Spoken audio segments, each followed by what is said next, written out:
Okay, before I get started, I know what some of you are thinking. Oh my gosh Robbie, what are you doing? Mike the Cooper Warrior already made a video reviewing the movie, why are you doing this? Okay, listen up. This video isn't ripping off Mike's video. Sure, it's still a review, but I'm trying to fix what's wrong with the movie. That's the main purpose of a rewrite. Plus, I'm also going to shout out Mike the Cooper Warrior right now, as he made an amazing video covering the movie. Link to that video is in the description below, so go check that out. Although I do think Doug Walker is still making great videos though.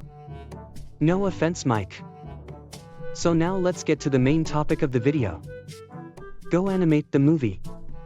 A movie that came out in 2013, which was sure, a bit of a masterpiece to me back then, but now, not really.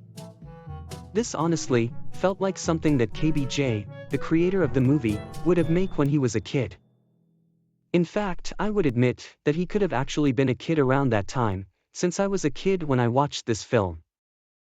In fact, I'm kind of surprised that he made a movie at this age, despite it being a big ripoff to Green Phantom. But I mean, you can't really blame this kid for doing this. He was a bit younger, and he probably never knew about copyright strikes until he learned about it at school or from his parents. I mean, I think there is one thing that this movie did that I think was okay. Not terrible, but not bad. But before we get into my thoughts, I would like you to do me a quick favor. Please click the subscribe button and click that notification bell if you are new here. My name is Robbie, and I'm the runner of this channel, and I'm currently studying to become a writer and animator someday. If you're one of our returning viewers or subscribers, welcome back. I sure hope you are excited for another amazing rewrite. Anyway, let's dive into this video. I mean, it's kind of hard to explain this entire movie, since this entire movie has two villains who don't really have many interesting parts about themselves. I mean, there isn't really parts that scream, GoAnimate to me. It just seems like an entire movie that is just nonsense. That's what I just get. I mean, no characters are interesting, the characters don't really grow, and there is nothing interesting going on. However, there is one thing I think that is actually okay in this movie. And that is the animation. Sure, it's a bit laggy and it's not the best, but for a GoAnimate video, it's not bad. It seemed like the creator actually tried their best and spent their time on the movie. Minus the fact that it was plagiarized. So now, let's see what we can fix from this movie. First up, we got the characters. In the original movie, everyone in that universe is either unlikable or not developed in a way that's not really interpreted well. So let's begin by going through the new lineup of characters that we will be seeing.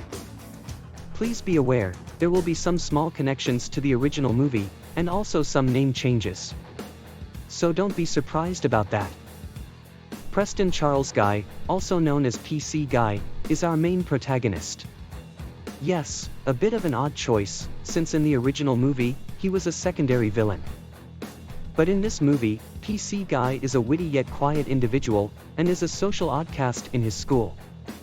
He's not the best with making friends, often being bullied by Eric, but still has a love for video making once he gets GoAnimate. He's often oblivious around the main villain, who we will get to very soon. But he's supposed to learn a very important lesson by the end of the movie. Eric Hoodwinkles. A high school bully, who despises PC Guy at the beginning of the movie, becomes a bit of a developed character as the movie proceeds. He starts out rude and rough, but later befriends PC Guy once he gets GoAnimate. Oh, and he's not a popular high school jock or a rebellious jerk. He's more of a bully who has a rough situation going on. Connor Keebler. The creation that PC Guy made in GoAnimate. He starts out as a basic friend, taking care of PC Guy, hanging out with PC Guy, and listens to PC Guy's problems. But Keebler actually isn't that way to other people. He does certain bad actions such as robbing stores, vandalizing, and derailing cars and trains. Once Keebler realizes he can create characters out of GoAnimate, he creates an army of minions. The reason why I didn't put Victor or Kimberly in the character display is because there isn't a reason to do so. They don't really have major roles in the movie, and I think it's better to do a movie with only 3 characters. Same with Kevin, Sing-Along Simon, Keebler's minion, or any other characters who were introduced in that movie who have no purpose to the plot. Too many cooks cause too many problems. Minus a few exceptions, if they're eligible to fit the plot of the show or movie. I kind of learned that way with Newton's Castle, which is the reason why it's getting a remake. Now, let's go on to the movie. What is the movie about? Let's go through the rewrite, through the 5 points of storytelling. Exposition. PC Guy is introduced and is immediately shown getting bullied by his classmate Eric. PC Guy wants to be accepted by people, since his only friend is his computer. PC Guy's birthday is the next day, as he is shown to be disappointed as his parents didn't get him what he wanted for his birthday, since he received a subscription to GoAnimate when he wanted a chemistry set. PC Guy is then surprised that his subscription was actually very useful, as he realizes that GoAnimate is an animation software. Drag and drop animation was something PC Guy always wanted to do, so doing something like this was a treat for him. PC Guy then creates Keebler, since he always dreamed to have a cool bodyguard with him, since his parents were always away and, like I said before, he has no friends. Keebler then comes to life the next day, surprising PC Guy. Who knew that GoAnimate was magical?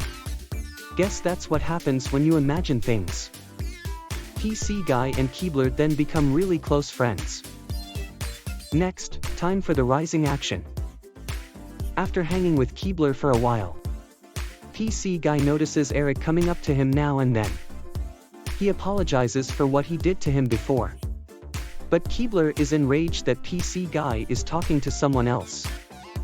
Keebler doesn't like other people hanging out with PC Guy, as he is shown yelling and screaming at individuals. Even when Eric apologized, he and PC Guy weren't with Keebler. Keebler forces PC Guy to not hang out with him, and immediately doesn't forgive Eric's apology, claiming it was acting, when it wasn't. Keebler then starts stealing things, vandalizing property, and gambling some of PC Guy's allowance money. PC Guy tries to delete him online, but unfortunately, he fails to do so. Keebler then steals PC Guy's computer from his hand, and he creates an army to destroy the human race. PC Guy realizes that he should apologize to Eric for real and should not leave him out. Forcing to be someone's friend is not the right way to be a good friend. Time for the climax. PC Guy apologizes to Eric, telling that Keebler forced him to not talk to Eric, because he didn't want to lose him as a friend. And PC Guy realized that he was in the wrong group, because of Keebler's actions. Eric apologizes as well. But he told the real reason why he apologized to him. He did feel sorry for him being bullied, but he realized he didn't know that he was in the hands of GoAnimate. He had a brother who died from a similar GoAnimate incident. He created a robot in GoAnimate, and he passed away from an action that the robot did. He really wants to help PC Guy and he wants to help him defeat Keebler. They agree to stop Keebler together, with a weapon called the Defector, something that Eric got when his brother was deceased. Time for the rising action. A simple and easy thing to say. Eric uses the device to blind Keebler, almost blinding PC Guy in the process, and PC Guy deletes Keebler for good. Now let's conclude this movie with the resolution. The town is saved and Eric and PC Guy become true friends and decide to isolate themselves from being online, and enjoy life the way it is. The moral of the movie is this. Being online with people is fun, but having real-life friends is more important. If the rewrite would have been done instead, then that would be a great message to children and teenagers, especially because the movie came around the time YouTube and Facebook were used as social programs. Unfortunately, we did not get that. Which is sad. So, which Viand or GoAnimate movie or series do you want me to do next for a rewrite? Please comment down your request below. Oh, and please click that subscribe button and hit the notification bell for more rewrites and more Object Show content. That is all I have at the moment. This is our Animate, signing off.